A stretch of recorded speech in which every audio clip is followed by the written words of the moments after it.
Fala galera, tudo bem com vocês? Bem-vindos ao canal Descomplicando com o Professor Godinho. Hoje, estreando aqui o primeiro vídeo, né, no canal, e eu adotei como um tema para a nossa videoaula hoje uma dúvida que normalmente eu observo nos alunos, né, no estágio ou quando estão atendendo um paciente, quando vão a ler um exame de ressonância magnética, ler o laudo, começa ali, imagens ponderadas em T1 e imagens ponderadas em T2. Aí fica a dúvida, o que que é isso? Ok? Então vamos falar um pouquinho a respeito desse tema. Então você que está chegando hoje no canal, se inscreve no canal, ativa o sininho de notificação, ok? Deixe seus comentários ali e sugestões de repente algumas dúvidas, alguns vídeos que porventura vocês queiram que a gente aborde aqui. Então, vamos lá. Primeiramente, fazendo uma pequena introdução, ressonância magnética nuclear é uma técnica de exame que forma imagens de várias partes do corpo através de um campo eletromagnético de alta frequência, okay? Diferente do raio-x, diferente da tomografia computadorizada que usam materiais ionizantes. Então, isso é uma grande sacada da ressonância magnética, que às vezes no mesmo exame você pode obter várias imagens de uma mesma superfície corporal, algo que no raio-x você precisa de incidências. Muito bem. Aí fica a dúvida, o que seria essas imagens ponderadas em T1 e em T2? Vamos lá. Bom, então, como eu já comentei, a ressonância magnética forma imagens por intermédio de um campo eletromagnético, ao qual gera uma ordenação dos íons de hidrogênio. Esses íons, esses átomos de hidrogênio, eles são abundantes no nosso corpo, ok? E aí o que acontece? Por intermédio desse campo eletromagnético da ressonância magnética, você vai ter o quê? Uma ordenação dos átomos de hidrogênio e, com isso, a formação das imagens. Bom, dentro da ressonância magnética existe os chamados tempos de repetição e tempos de eco, ok? Então, a junção do tempo de repetição e do tempo de eco irão formar as ponderações. E é aqui por intermédio dessas ponderações que teremos as imagens ponderadas em T1, as imagens ponderadas em T2. Vamos elucidar melhor. Então vejam que quando você está analisando um exame de ressonância magnética, está lá, imagens ponderadas em T1, imagens ponderadas em T2. E aí você olha as imagens, tem certos momentos que a parte óssea ela encontra-se mais clara, algo que dentro da ressonância magnética chamamos de hipersinal, e em algumas vezes ela encontra-se mais escura, algo que chamamos de hipossinal.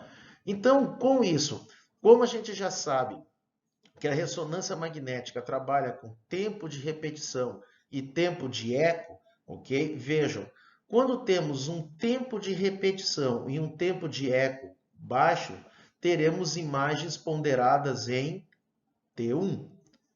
Por sua vez, quando temos tempo de repetição e tempos de eco altos, teremos uma imagem ponderada em T2. Então, isso significa dizer que as estruturas do nosso corpo, como exemplo, músculos, ossos, ligamentos, meniscos, eles irão apresentar um comportamento diferente, tanto na imagem ponderada em T1 quanto na imagem ponderada em T2.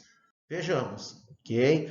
Então, o que que isso significa dizer? Significa que às vezes uma imagem de uma determinada estrutura, ela pode ser hiperintensa, ou seja, um alto sinal em T1, e ela pode ser hipointensa, ou seja, um baixo sinal em T2 e vice-versa. Então você pode ter, numa mesma situação, uma determinada região do nosso corpo que é hiperintensa em T1 e é hipointensa em T2 e vice-versa. E isso depende dos tempos de repetição e do tempo de eco, ok?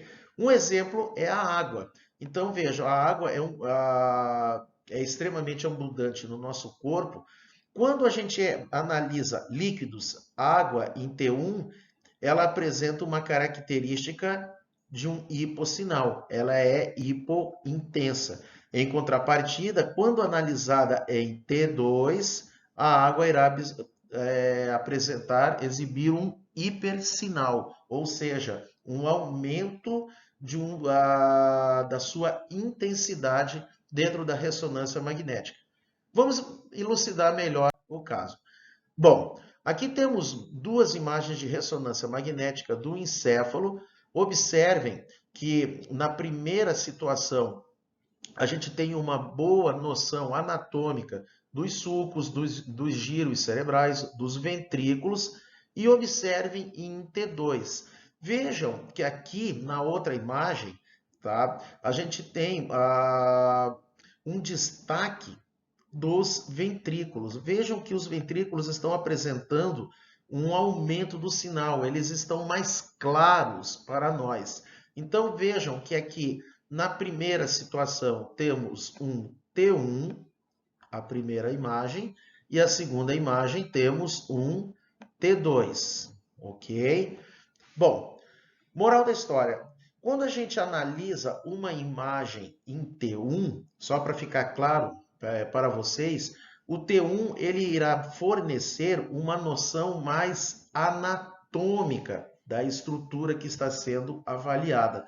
Em contrapartida, o T2 ele pode mostrar para nós situações patológicas, como um processo inflamatório, uma lesão, ok? Então, um exemplo, é sabido que os sinais flogísticos da inflamação apresentam ali calor, rubor, edema. Edema é líquido e líquido apresenta uma característica de hipersinal no T2. Moral da história, pessoal. Podemos concluir que líquidos brilham em T2. Então, por que aqui nessa segunda imagem os ventrículos cerebrais estão bem destacados? Ora, os ventrículos são locais onde é produzido o líquido cefalorraquidiano, o líquor.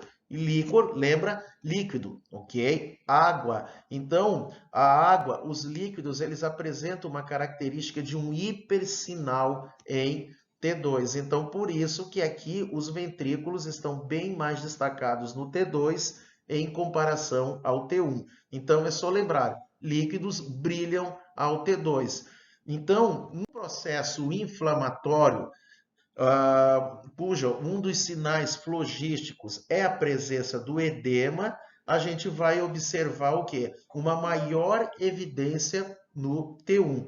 Então, para concluir, pessoal, a gente pode observar que o T1 ele fornece mais detalhes anatômicos e o T2 eles são melhores para detectar as lesões. Então, reações inflamatórias cursam com os sinais flogísticos, calor, dor, rubor, edema. Edema é líquido, água é hiperintensa em T2. Então, os processos patológicos, inflamatórios ou não, que cursem com edema, ok, podem ser muito bem visualizadas em ponderações em T2 na ressonância magnética. Então, futuramente eu pretendo já fazer alguns vídeos mostrando alguns exemplos para vocês de lesões ligamentares, meniscais, justamente para que a gente possa observar a diferença no T1 e a diferença no T2, ok? Exemplos, gente, olhem só aqui, ó. O osso cortical no T1, ele apresenta uma característica branca, hipointensa. Já no T2,